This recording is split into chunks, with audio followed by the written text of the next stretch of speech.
Amado Espírito Santo de Deus, Tu que és aquele que sempre está nos socorrendo e intercedendo por nós de forma correta, diante do nosso Deus vivo, todo-poderoso. Às vezes, Senhor, não sabemos orar como convém, mas confiamos em Ti, Espírito Santo, que Tu sabe levar a nossa necessidade, que Tu sabe levar, meu Deus, tudo aquilo que a igreja nesse momento está precisando de Ti, porque Tu bem sabes, Senhor, que nós estamos aqui para ouvir a Tua voz, a Tua palavra e para entoar a Ti um culto de adoração, um culto racional, como verdadeiros adoradores que somos. Mas Tu também sabes, Senhor, que nós temos algumas necessidades que precisamos levar aqui conosco hoje, direcionadas pelo poder do Teu Espírito. Precisamos de um socorro bem presente que venha de Ti, Senhor, sobre a nossa vida espiritual, sobre as nossas escolhas, sobre a nossa família, sobre os nossos filhos, sobre o nosso comércio, sobre a nossa vida financeira, sobre a nossa saúde. Senhor, direciona o nosso ser, vai trabalhando de forma poderosa, da maneira que somente Tu pode trabalhar, porque em Ti está o poder, Senhor. E a Tua palavra diz que para Ti nada é impossível. E nós cremos que Tu tem o poder de reverter todo e qualquer quadro aqui, dessas pessoas que estão presentes, inclusive eu que estou representando aqui com o pastor Humberto e o pastor Tiago, o restante dos nossos familiares, assim como esses pais que estão aqui representando os seus filhos. Haja paz no nosso lar, haja direção do Teu Espírito na nossa vida, haja proteção dos Teus anjos nos nossos carros, nos nossos comércios, nas nossas escolhas, nos nossos negócios, no nosso ser. Espírito Santo, eu sinto a Tua presença. Louvado e exaltado seja o Teu nome, Senhor, porque Tu estás aqui conosco nesta oração. Abençoa cada um daqueles que estão aqui presentes, Senhor. Nos dá a fortaleza necessária. Provê as necessidades da nossa vida. E desde já, nós já Te agradecemos por esse momento de comunhão contigo. Em nome do Teu Filho amado e poderoso, o nosso Senhor Jesus Cristo. Senhor, aproveitando essa oração, não posso deixar de orar pela Ana Cecília, por aquela criancinha, Senhor, que se queimou, Senhor. Meu Deus, nos dá direcionamento, meu Deus, nos dá sabedoria, até mesmo para comprar as roupas certas para os nossos filhos. Espírito Santo, às vezes nós fazemos as coisas de uma forma tão inocente, mas Tu tem o poder de nos mostrar, de tocar, que quando a gente for tocar em alguma coisa, seja em supermercado, seja numa loja, que for alguma coisa que venha nos trazer prejuízo, que for alguma coisa consagrada aos demônios, Tu vai nos tocar e vai dizer, não toca. E nós não vamos trazer essas coisas para dentro da nossa casa, porque maior é o Deus que nós servimos, que nos revela todas as coisas e que nos dá livramento. Portanto, Senhor, dá paz àquela criança, que ela não venha sentir dor, Senhor, que ela se recupere, que ela fique uma mocinha, Senhor, sem nenhuma sequela na pele. Senhor, Tu me revelou que vai dar pele nova. Obrigado, Jesus. Muito obrigado. Não vai ficar sequela, o Senhor acabou de dizer, muita responsabilidade, entregar um recado desse. Muito obrigada, Senhor. Espírito Santo, me dá o prazer e a alegria de acompanhar essa criança de perto, até ela ficar uma mocinha, meu Deus. Te peço também pela irmã Jeane, meu Deus. Esteve um tempo ausente da Tua casa, perdeu o filho dela, e desde esse dia que as coisas não vêm bem para ela, desde esse dia que a vida dela mudou, que ela entrou em depressão, em opressão. Mas eu Te peço, Senhor, que Tu fortaleça o espírito da Tua filha.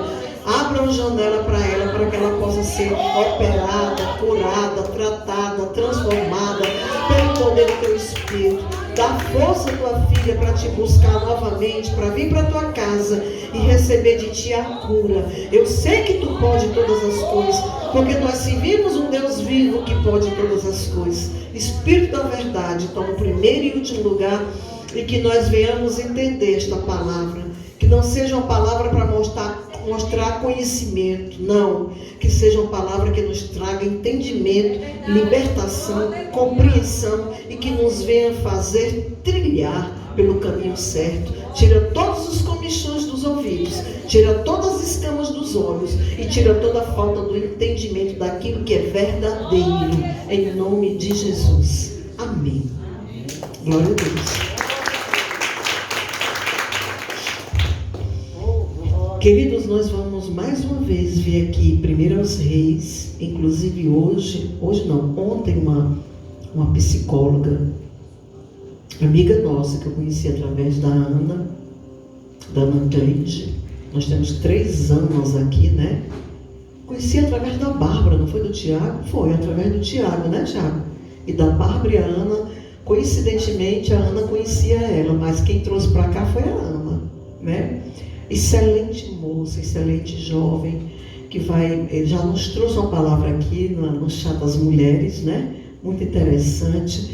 E lancei um convite a ela para que ela traga uma palavra sobre a psicologia feminina no nosso programa, viu, de Assis, no nosso programa aí, Profetizando as Nações, e ela já está orando e ela já confirmou debaixo do sangue de Jesus que vai vir, e falta só a gente marcar o dia certo. Tomara que não seja muito distante desses dias de hoje, exatamente para coincidir entre o Dia Internacional da Mulher, que foi ontem, e o Dia das Mães, né? Que seja nesse ínterim de datas, porque vai dar certo demais, em nome de Jesus. Fique orando, porque ela é uma moça de grande compreensão e entendimento e vai nos ajudar muito. A igreja evangélica precisa entender que nós também precisamos compreender o lado psicológico da vida, precisamos trabalhar no lado emocional. Não é bem na vertente de que alguns dizem que depressão é demônio, que depressão é pecado. Não, pode até existir depressão por causa do demônio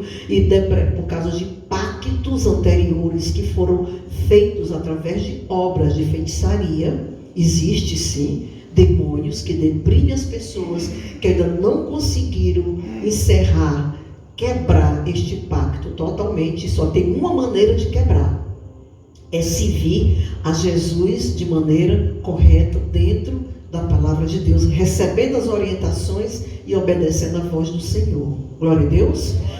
E em relação à depressão por causa de pecado, ela também existe, como a própria palavra de Deus, que não esconde nada. É tudo muito claro, pode até alguns apontarem o comportamento de Davi ou de outros personagens bíblicos, mas que ficou muito claro para que nós viéssemos compreender e entender o que aconteceu com esses personagens, para que nós venhamos procurar, através das histórias da Bíblia também, uma compreensão e entendimento para cada um de nós, para que nós não venhamos cair nas mesmas ciladas que esses homens caíram, ou então para que nós venhamos ter uma compreensão maior e melhor para conseguir nos libertar desse tipo de coisa. A própria palavra de Deus, lá em Salmo 32, Salmo 38, Salmo 51, mostra que Davi esteve muito tempo oprimido, depressivo, por causa de um pecado que guardava em seu coração. Então, existe depressão por causa de pecado? Existe sim. Mas também existe, igreja, a depressão por causa da própria enfermidade emocional e por causa da falta de alguns componentes que não existem no corpo. Por exemplo, não sei nem porque eu estou falando isso, mas o Espírito Santo está mandando falar. Eu já estou fazendo a propaganda da psicóloga, provavelmente, né? Por exemplo, a mulher, quando chega a uma certa fase, que ela tem que enfrentar algo que é inevitável, que é a menopausa, né? O corpo dela é transformado, é totalmente transformado. Então é atingido uma glândula chamada serotonina, que é a glândula do humor, que faz com que a mulher fique triste, oprimida e depressiva. Então, esse tipo de depressão, nós não podemos dizer que a pessoa está endemoniada ou em pecado. Esse tipo de depressão precisa de um remédio, precisa de um tratamento, precisa de um acompanhamento, precisa de hormônios necessários para a reposição desses hormônios, para que a mulher fique bem. E do mesmo jeito acontece também com os homens que entram na andropausa. Isso daí é só um exemplo, né? Mas jovens têm tendência à depressão, e nem tudo é demônio nem pecado. Então a igreja evangélica que não procurar ter um entendimento e uma compreensão em cima disso, em vez de a pessoa estar preparada para ajudar as pessoas nessa área, não, vão endemonizar mais ainda a pessoa, vão trazer mais peso ainda para a pessoa que já está vivendo esse conflito. E por causa disso, igreja, por causa disso, de 2 anos para cá, muitos pastores têm se suicidado. Por causa disso, os pastores são muito solitários. Os pastores não têm com quem conversar. Infelizmente, eles não confiam nas pessoas. Os pastores sofrem as suas dores calados. As ovelhas vêm, confessam seus pecados, contam suas histórias, e nós oramos, aconselhamos, fortalecemos, entregamos mensagens bíblicas e elas se recuperam. Porque aí Deus perdoa, porque o amor de Cristo é maior do que qualquer problema, do que qualquer pecado. Glória a Deus. Mas o pastor não. Se ele tiver algum problema, ele vai ser apontado, ele vai ser acusado. E ele é muito solitário.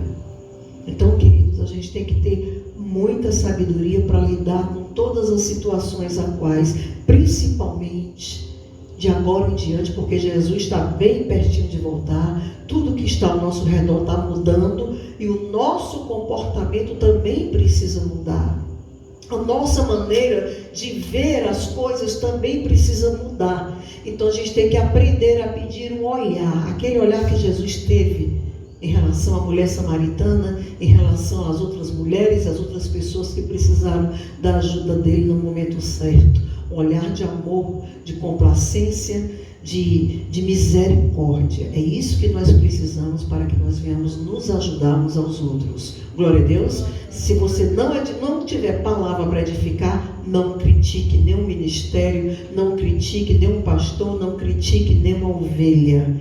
Por quê? Porque é dentro da unidade, da comunhão, da compreensão e do amor que o Espírito de Deus vai operar entre nós, e nós vamos ficar aqui revestidos de poder e de glória, de vitória e de direção do Senhor. Amém, queridos? Glória a Deus. 1 Reis, capítulo 17. Só falei isso porque Elias também passou por depressão, viu, igreja? Se der tempo de chegar até lá. 1 Reis, capítulo 17. Eu vou tentar compilar, resumir mais, tá? Versículo 1. Versículo 1 até o 3, que diz assim: Então Elias, pode ficar sentado, queridos, eu só peço que se concentrem, por gentileza, tá? Porque essa palavra aqui não é um livro comum. Essa palavra, ela tem um poder curativo. Amém? Você pode profetizar isso para você e para mim? Poder de cura tem a palavra de Deus. E eu recebo. Quem recebe? Quem recebe esse poder de cura? Aleluia! Então Elias, o tisbita, dos moradores de Gileade, disse a Acabe: Vive o Senhor, Deus de Israel, perante cuja face estou, que nestes anos nem orvalho nem chuva haverá, senão segundo a minha palavra. Olha que coisa forte, que profeta poderoso. Ele sabia que Deus estava com ele. Glória a Deus. Senão a minha palavra. Aí o que acontece? Depois veio a ele a palavra do Senhor dizendo: Vai-te daqui e vira-te para o oriente e esconde-te junto ao ribeiro de Querite, que está diante do Jordão. Igreja, nós temos vivido momentos de crise já há 2 anos, né? Crise é a pauta do dia. Por quê? Porque há 2 anos que a gente vem lidando com situações que é novidade para a gente. Essas pandemias, né? Essas epidemias que se transformou em pandemia, porque tem uma proporção mundial, e como se não se bastasse, né? Veio também as suas variantes até os dias de hoje.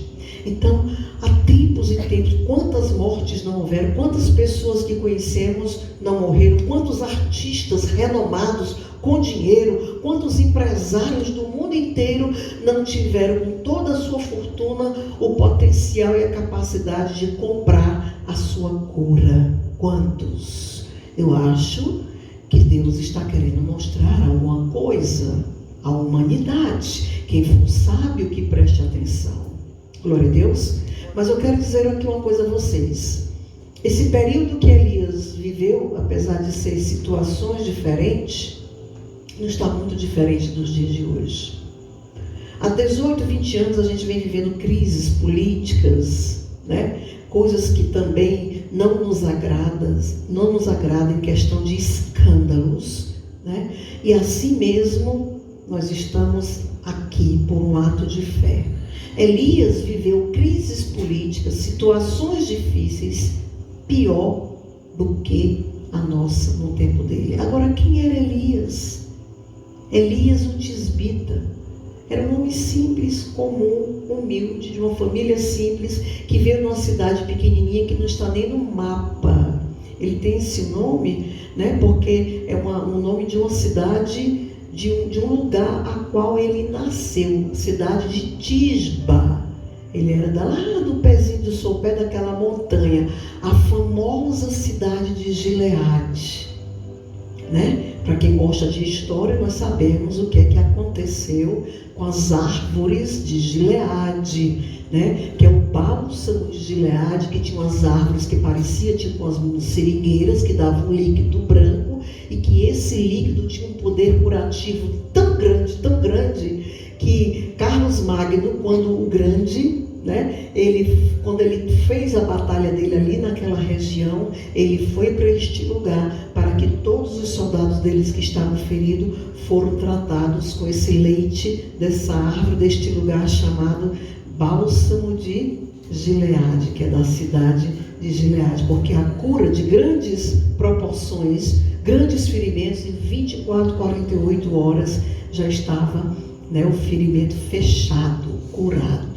Por isso que a gente fica pedindo para nós, para nossa alma, para nossa vida, para as nossas decepções do passado, um bálsamo de Gileade, que haja cura, para que a gente continue caminhando sem que as deficiências e as mazelas do passado tentem prejudicar a nossa caminhada, não é isso? Glória a Deus. Então Elias nasceu na cidade de Tisba, perto de Gileade, uma cidade bem pequenininha, que não tinha relevância nenhuma, ninguém conhecia aquela cidade, mas ele estava ali, porque Deus resolveu chamar aquele homem, e ele obedeceu. Você pode dizer comigo, obedeceu? Como é importante obedecer aquilo que você tem convicção no seu coração que é certo, mesmo que se pague um preço. É necessário que a gente aprenda a obedecer. Glória a Deus. Então, esse período aqui eu vou falar bem compilado o que é que acontece até chegar aonde Elias está aqui nesse contexto da história. Houve um reinado em Israel durante 120 anos, um reinado unido, um reino unido, que era 40 anos com Saul, 40 anos com Davi e 40 anos com Salomão. Mas quando o rei Salomão faleceu, o seu filho Roboão assumiu o lugar do pai. Quando Roboão assumiu, o povo fez uma reunião, conversou com Roboão e disse: Roboão, é o seguinte, nós estamos nos sentindo muito oprimidos, o teu pai aumentou muito os impostos, ele ricou muito, mas nós estamos muito pobres, nós precisamos aí que você alivie mais essa situação que a gente está vivendo, porque nós estamos cansados e não estamos conseguindo sair dessa situação financeira, porque temos que pagar impostos altos. Em vez de Roboão atender a reivindicação do povo, porque era um período de transição de governo, né? E vocês sabem que período de transição, de mudança de governo, é um período de reivindicações. Em vez dele ouvir e fazer assim, diminuir os impostos, não, ele foi buscar aconselhamento. E ele buscou aconselhamento com os anciões. E os anciões disseram: realmente, Roboão, o povo está muito cansado, eles têm nos procurado muito, ameniza aí a situação, cuida aí do povo, melhora mais essa situação. Em vez dele ouvir o conselho dos anciões, ele foi procurar um grupo de jovens, né, e foi ouvir os conselhos desses jovens. E os jovens disseram: não, Roboão, pelo contrário, aumenta mais aí os impostos, né? Coloca aí peso, mão de ferro sobre esse povo, porque é uma maneira de você dominar a situação. O povo precisa ter um rei que tenha mão de ferro, então aumente os impostos. E Roboão foi e aumentou, não sei por que cargas d'água, ele escutou esse segundo conselho e aumentou mais ainda os impostos. E o povo entrou, o reino que era o exemplo de um reino unido, o reino entrou em colapso porque foi dividido. O povo entrou em rebelião. Aí o que acontece? Jeroboão, que foi um líder da guarda de Salomão, teve problemas com Salomão porque não concordava com algumas coisas, algumas explorações de Salomão. Como ele teve problemas, Salomão queria matá-lo e ele fugiu para o Egito. E o povo diz: vamos chamar Roboão de volta. Aí o que acontece? Há uma divisão no reinado. Roboão fica apenas com 2 tribos, né? Que é a tribo de Benjamim e a tribo de Judá, que se tornou o reino do sul, que é o povo judeu. Muita gente pergunta: qual é a diferença do judeu para o israelita? É exatamente isso daí, né? Ficou só com 2 tribos, das 12 tribos. E Jeroboão assumiu as 10 tribos, né? E ficou sendo o quê? O reino do norte. Aí o que é que Jeroboão faz? Em vez dele deixar o povo ir adorar a Deus lá na cidade, onde o templo estava, onde os sacerdotes existiam, já tinham sido ordenados, não. Ele proíbe o povo de ir para Judá, para adorar a Deus, e começa a construir templos com medo que o povo se envolvesse lá, porque lá tinha as festas, tinha das religiões, tinha as pregações, eram celebradas as festas e todas as reuniões culturais em relação à religião era feito em Judá. Então ele ficou com medo que o povo deixasse de se vir a eles lá e voltasse para Judá. Aí ele vai, levanta templos em Beceba, levanta outro templo em Betel, levanta outro templo na cidade de Dan. Aí ele diz: não precisa vocês irem adorar a Deus lá em Judá, fique aqui mesmo, que eu já levantei os templos, já constituí novos sacerdotes, e nós vamos adorar aqui da nossa forma. E o que é que ele faz? Em vez dele manter a fidelidade das leis que já existiam, que precisavam ser exercidas e respeitadas, não.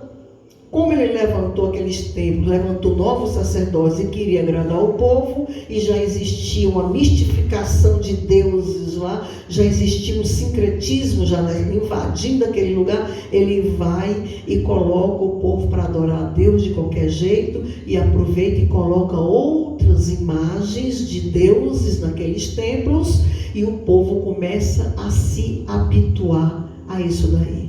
O que é que ele criou? O que é que ele gerou? Ele trouxe para si, com medo de perder o povo, né? Ele quebrou as regras da religião certa, da maneira certa de adorar a Deus, e trouxe, por causa das suas questões políticas, da sua ambição, trouxe para dentro da religião o sincretismo.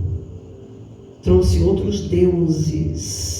Aí é onde vem a história de Baal, que eles levantam Baal como Deus da prosperidade, né? Como Deus da fertilização, tá entendendo? Aí começa toda a confusão, gente, espiritual por conta disso.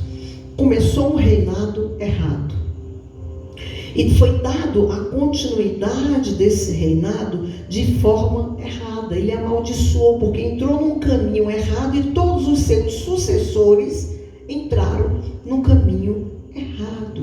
E isso começou em que? Em 931. Esse reinado dessa forma foi até 722 a.C. Foram 209 anos reinados errados. Reis ímpios que praticavam impiedade. Porque muitos deles colocavam a espada e tinham que adorar o Deus deles, a força. Então eram reis impiedosos. Aí o que acontece? Nesses 209 anos de reinado, foram 19 reis diferentes, 8 famílias diferentes, 8 dinastias diferentes. Aí começa a confusão. Este rei, Jeroboão, reinou durante 22 anos. Morreu, teve um filho, o filho assumiu, Nadab, passou 2 anos no reinado e foi assassinado por Baasa. E Baasa vai, assume o trono. Não foi preso nem nada, né? Ele vai e assume o trono no lugar de Nadab. Baasa passou 24 anos reinando e morre.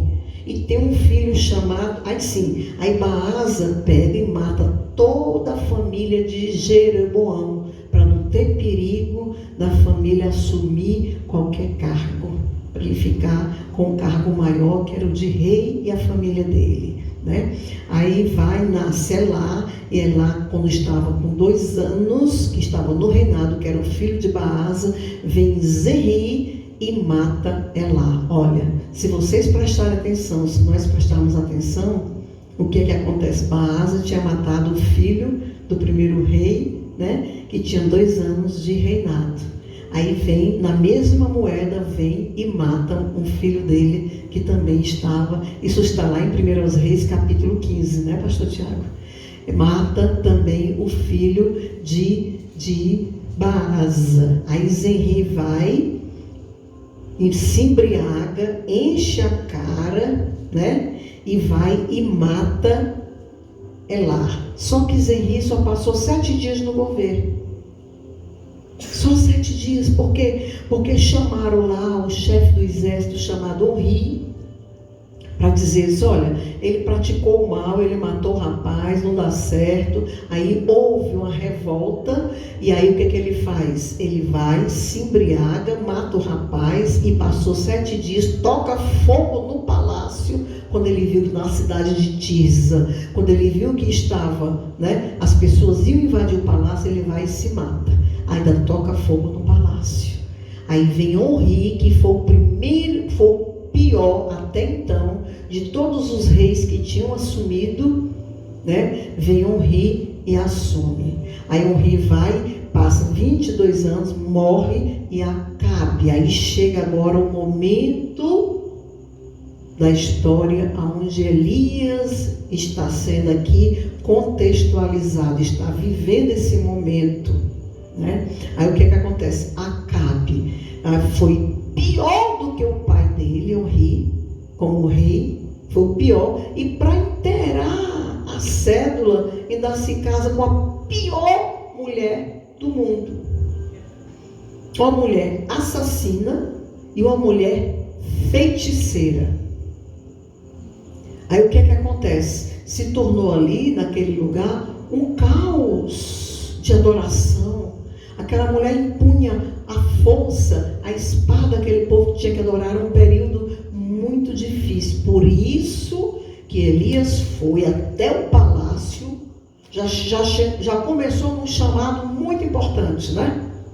Já para ir, aquele profeta, o primeiro trabalho dele foi um trabalho muito importante, porque ele tinha que dar recado ao rei. Não foi um recadinho com tapinha nas costas, não, foi um recado com autoridade, dizendo, olha rei, por conta de tudo isso que está acontecendo, de acordo conforme a minha palavra, vocês vão passar mais de 3 anos sem água e sem orvalho, ou seja, vai acontecer um caos neste lugar, porque sem água não tem semente, não tem planta, não tem agropecuária, não tem nada.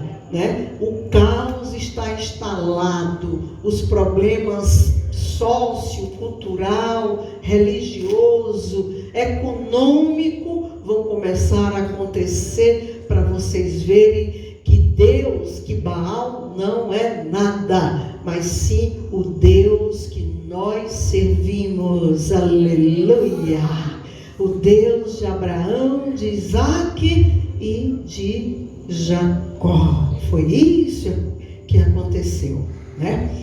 Aí o que acontece? Ele vai e entrega o recado, mas Deus diz assim, olha, depois que Elias deu a palavra, aí veio a palavra do Senhor dizendo, agora Elias, tu já deu o recado ao rei, agora vai e te esconde lá no riacho de Querite, porque ali eu vou deixar que aquele riachinho escondido, que é um braço ali que vem do Rio Jordão, né? Que vem lá das montanhas de Efraim, eu vou deixar que tu fique ali bebendo daquela água e ainda vou mandar mais. Eu ainda vou mandar os corvos levar carne para ti todos os dias. E tu vai beber da água daquele riacho e vai comer da carne do pão que eu te enviar. Diga aí para o seu irmão, Deus é fiel. Ele é quem dá o alimento. Ele é quem provê a necessidade dos seus escolhidos. Ele é que faz que nós ficamos no posicionamento do diferencial. Você é diferente do resto do mundo. Por quê? Porque eu e você, nós temos Deus na nossa vida. O Deus certo. Não há confusão, não há sincretismo. Na hora que você serve o Deus certo, Ele se responsabiliza por você. A própria palavra de Deus diz que o nosso Deus é ciumento. Não é verdade? O nosso Deus é muito zeloso. Ele é muito ciumento. Oh, glória a Deus. Louvado seja o nome do Senhor Jesus. E aí, Elias vai. Diz aí, quantos quilômetros Elias andou até o riachozinho de Querite? Ele foi lá pelo deserto da Judéia. Beirando, né, o rio, beirando o mar Mediterrâneo. Diz aí, 200 quilômetros Elias andou até o riacho de Querite. Eu fico imaginando, nós temos pessoas bem aqui, bem aqui, bem aqui, bem aqui, e às vezes as pessoas não têm como vir adorar o Senhor.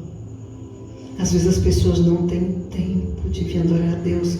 Toda e qualquer outra coisa é mais importante nas suas vidas. Mas será que não dá para que o nosso espírito perceba que quando você escolhe mostrar a Deus por um ato de fé em sair da sua casa, do seu lar, do seu conforto, para vir adorar a Deus, isso é um ato de fé. E Deus está vendo. Deus vai honrar o seu ato de fé, porque o nosso Deus é um Deus provedor. Glória a Deus. Aleluia.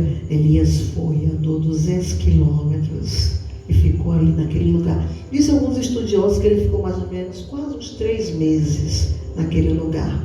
Glória a Deus. Aí, capítulo 18, versículo 1. Mas antes disso eu quero falar disso aqui. E veio a palavra do Senhor dizendo: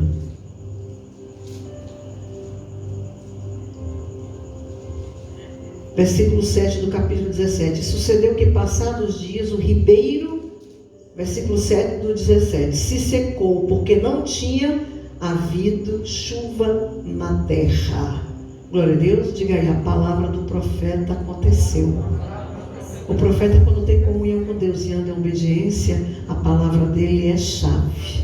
Glória a Deus. Aleluia. Aí o que é que acontece? Então veio a palavra do Senhor dizendo: levanta-te e vai a Sarepta, que é de Sidom, e habita ali. O que isso está dizendo? Você sabe o que é Sarepta? Sarepta era a cidade de Jezabel. Sarepta era a cidade onde Jezabel nasceu, gente. Glória a Deus. Como é que pode uma coisa dessa? Deus é Deus, né? Ele tem as estratégias certas, amém, queridos?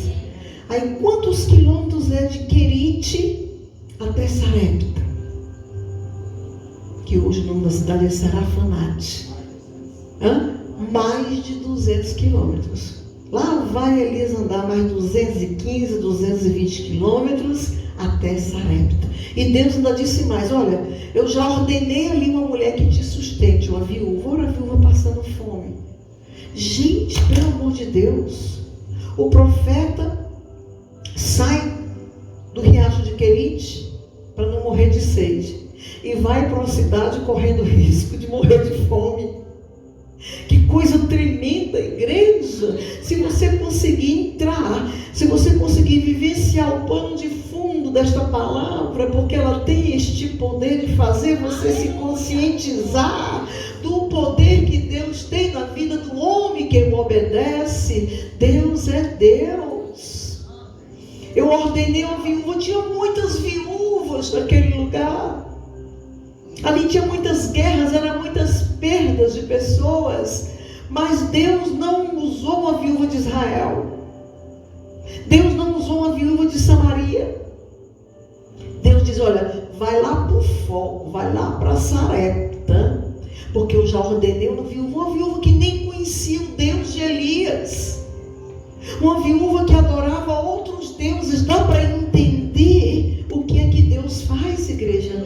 Quando Ele quer, Deus é Deus, Ele é fiel, e Ele vai prover a minha causa. Vai prover a tua? Diz tu também, profetiza. Tu estás no posicionamento do profeta. Esse aqui é um momento espiritual, não é um momento qualquer. Entenda isso. Na hora que você conseguir entrar nesse ciclo, na hora que você conseguir entrar nessa esfera espiritual, nunca mais você vai querer deixar de adorar este Deus e glorificar o nome dele no momento certo. Oh, glória a Deus. Vai lá, eu já ordenei aquela viúva. Aí ele chega lá, mas meu Deus, como é que ele vai saber? Me fizeram essa pergunta. Eu não sei se foi a Mário, foi tu, não foi? Como é que vai saber que a viúva é aquela? Com certeza as viúvas se vestiam diferente, né? E é muita coincidência quando ele entra na cidade, já tem aquela mulher ali já apanhando lenha, bem ali na frente dele. Porque Deus cria a ocasião. Diga aí para o seu irmão: Deus cria a ocasião. Você quer ocasião? Você está precisando de ocasião para ser abençoado? Eu estou. Deus está criando ocasião agora para você e para mim. Creia no poder desta palavra. Quem for espiritual, sinta e receba. Sabe como é que ela acontece quando é para você essa palavra? Vai reverberando. O que é reverberar? Faz de conta que tem um som bem alto. Faz de conta que tem um som. Aí você sente aquela coisa tremendo. O seu corpo começa a tremer, os seus pés começam a tremer. Parece que o som está assim debaixo dos seus pés. Reverberar é quando você sente que a palavra vai até você, treme, dá aquele choque. Ela vai e volta, ela vem e vai, ela vai e volta. E ela vem e vai com poder e autoridade. Porque a palavra não é minha, a palavra é de Deus. A palavra é de Deus.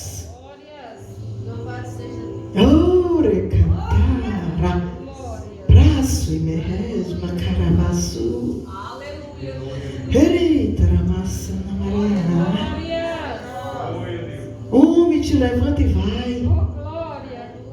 Então ele se levantou e foi. Chegando à porta da cidade, eis que estava ali uma mulher. Oh, glória! Viúva apanhando lenha. E ela chamou e lhe disse: traze-me, peço-te, numa vasilha, um pouco de água que beba.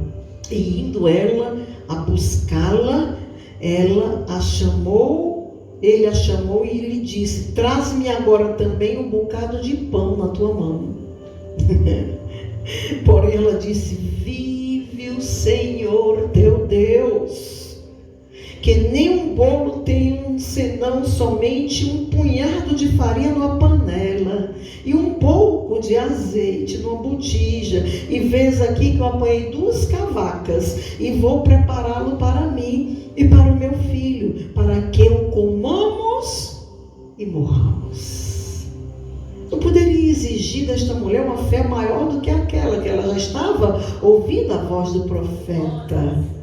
A própria presença do profeta fez aquela mulher se render a Deus, porque o profeta que tem Deus na sua vida, onde ele pisa, a terra é sarada, porque ele está representando um reino inteiro, e o nome deste reino tem dono, é Jesus, é o reino celeste aqui na terra, é um povo separado que tem por nome noiva de Cristo. Aleluia, oh glória. Aí Elias lhe disse: não temas, mulher. Aqui vem a prova, aqui vem a prova. Vai e faz conforme eu te digo, conforme a tua palavra, porém faz disso primeiro para mim um bolo pequeno e traz-me aqui. E a mulher foi e fez e trouxe. Você já imaginou? Prestou atenção, dá uma parada aqui, entra aqui nessa mensagem. No período da escassez, no período da fome, essa mulher tinha que, antes de se alimentar e alimentar o filho dela, tinha que dar a comida ao profeta. Porque nesse tempo aqui, não era como o tempo de hoje não, viu? Nesse tempo aqui, o profeta, era a boca de Deus, não tinha embuste, não tinha ninguém usando o nome de Jesus para tirar proveito próprio, não. Esse homem aqui era um homem de Deus. Aonde ele ia, ele representava Deus. O negócio aqui era sério. Glória a Deus. E a mulher assim o fez. Sabe o que foi que Deus fez? Porque a mulher obedeceu a voz do profeta, porque estava ali obedecendo a palavra de Deus, a voz de Deus. Porque assim diz o Senhor Deus de Israel: a farinha na panela não vai se acabar. Receba esta palavra: não vai se acabar. O azeite na botija não faltará. Repita comigo: não faltará. Repita comigo: Deus proverá. Oh, a minha casa pertence a Deus, a minha família pertence a Deus, os meus filhos pertencem a Deus, o meu lar, o meu casamento, os meus negócios, a minha saúde, a minha vida, as minhas emoções pertencem a Deus. Aí ele vai e diz: a farinha da panela não se acabará, nem o azeite da botija não faltará, até o dia em que o Senhor dê chuva sobre a terra. E foi ela. Deus não mandou um barril de azeite e uma tonelada de farinha não, viu? Olha como é que Deus trabalhou aqui, preste bem atenção. Às vezes as pessoas, para ver a presença de Deus, eles querem ver muitas coisas em grandes montantes e de uma vez só. Deus tem suprido. Muita gente está passando fome e necessidade. O povo de Deus não pode murmurar. Nós temos que glorificar a Deus, sim, porque Ele tem suprido as tuas e as minhas necessidades. O nosso Deus é fiel. Até essa escassez acabar, o Senhor está dizendo: se você conseguir passar por esse ciclo de prova e se permitir ser testado. O que foi que aconteceu aqui com Elias? Elias estava passando por sede, passando por fome, ser sustentado por uma mulher. Isso é uma humilhação para o homem. Andou 200 quilômetros, andou mais 220 quilômetros. Essa cidade de Sarepta ficava a 15 quilômetros de Sidom. Era a cidade da sua maior rival, da Jezabel, porque Deus é estratégico. Diga aí: Deus é Deus. Ele tem olha, como é que Acabe e Jezabel ia procurar Elias na própria cidade dela? Eita Deus tremendo. Confie em Deus. Diga para o seu irmão: confie em Deus. Ouça a voz dele e vá. Ouça a voz dele e faça. Olha aí, ó. Olha aí, o céu se abrindo agora. Ouça a voz dele, mas ouça a voz dele no lugar que respeita a Deus. Porque tem muita meninice por aí. Estou amarrando essa meninice. Que não venha pra cá essa meninice. Ela é eita Deus. Glória a Deus. Passou 3 anos e meio sendo moído, sendo quebrado. Sabe para quê? Moisés passou o quê? Moisés passou 40 anos sendo moído no deserto para ser usado. Ele aqui passou 3 anos e meio sendo moído, humilhado, para ser usado um dia só. Eita Deus, não é brincadeira não. O poder que esse homem exerceu ali diante de todo aquele povo, ele nem sabia. Ele, quando falou com Deus, quando estava depressivo na cabeça, disse: Senhor, estou só. Ele não estava só não, porque o governante Obadias, lá de Jezabel, de Acabe, já tinha escondido 100 profetas no buraco da caverna e tinha dado alimento. Oh Deus poderoso, diga aí para o teu irmão: quem te protege é Deus, quem te esconde do inimigo é Deus. O inimigo não vai te enxergar, nem a mim, nem a minha família, nem a tua. Deus é Deus, porque esse Deus tem o poder de fazer isso. Amacha, não disse que hoje ia ser poder? Oh, feliz de quem obedece à voz do Senhor. Oh, povo inteligente, esse povo que está aqui, não é? Oh, lá, Jabalabará. Eita, Deus de poder e glória. Deus de vitória, aleluia. E foi ela e fez conforme a palavra de Elias, e assim comeu ela e ele e a sua casa muitos dias. Da panela a farinha não se acabou, e da botija o azeite também não faltou, conforme a palavra do Senhor que falara pelo ministério de Elias. Sabe como é que eu vejo isso aqui?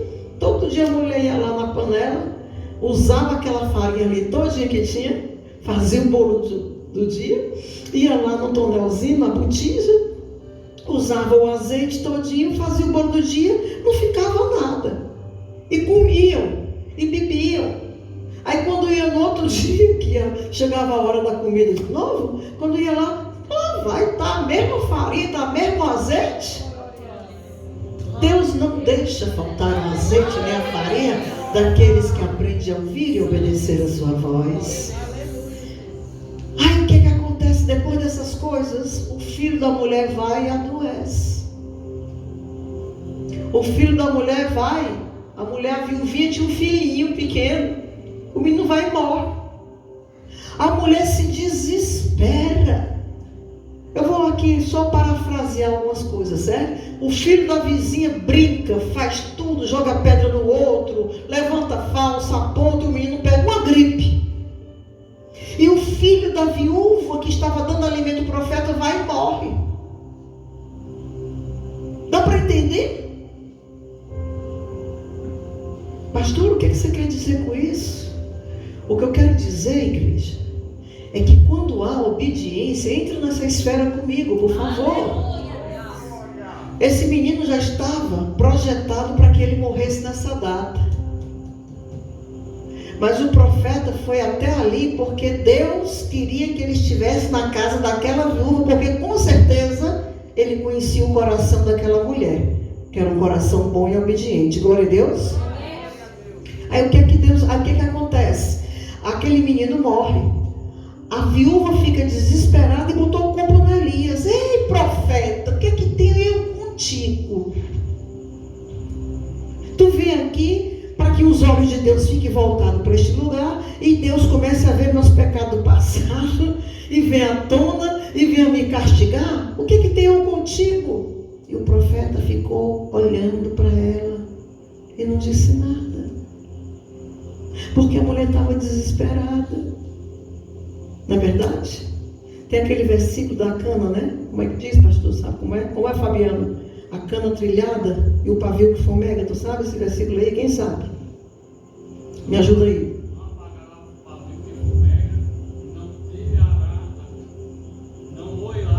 A cana trilhada. Ele exerceu aquilo que Jesus orientou no futuro. Essa passagem está em Isaías também, sabia? Não está só lá em Mateus não.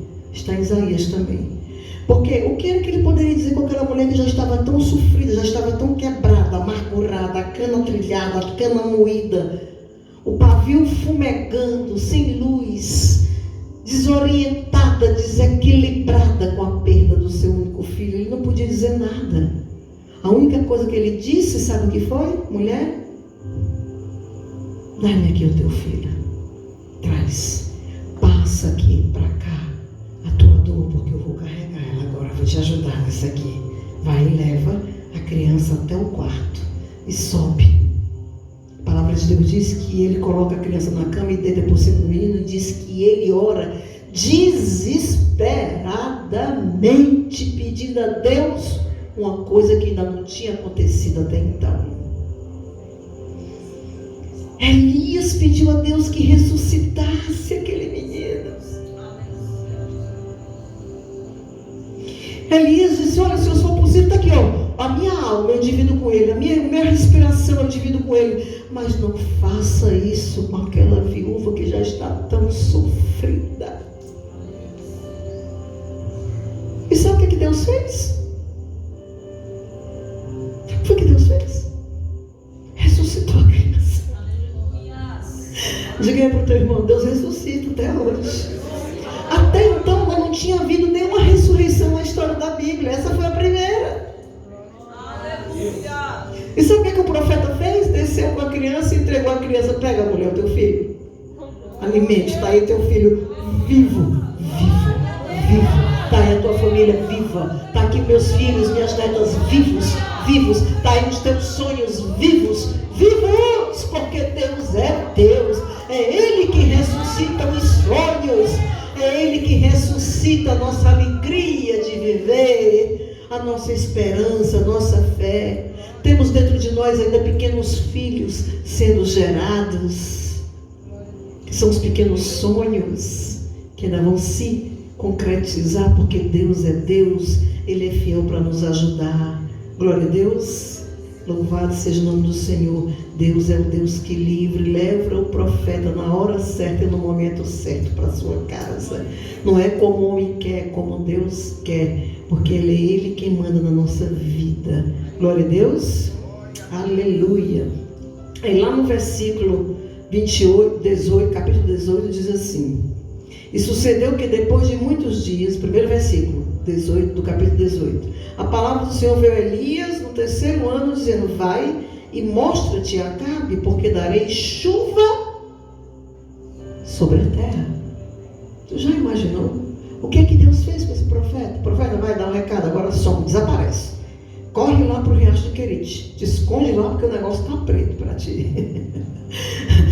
Acabou a água, agora vai lá ser sustentado por uma viúva que não tem nem para ela nem para o filho dela, mas vai lá que eu dou um jeito. Aí ele foi. Aí agora volta e anda uns 400 quilômetros de novo, vai para Acabe.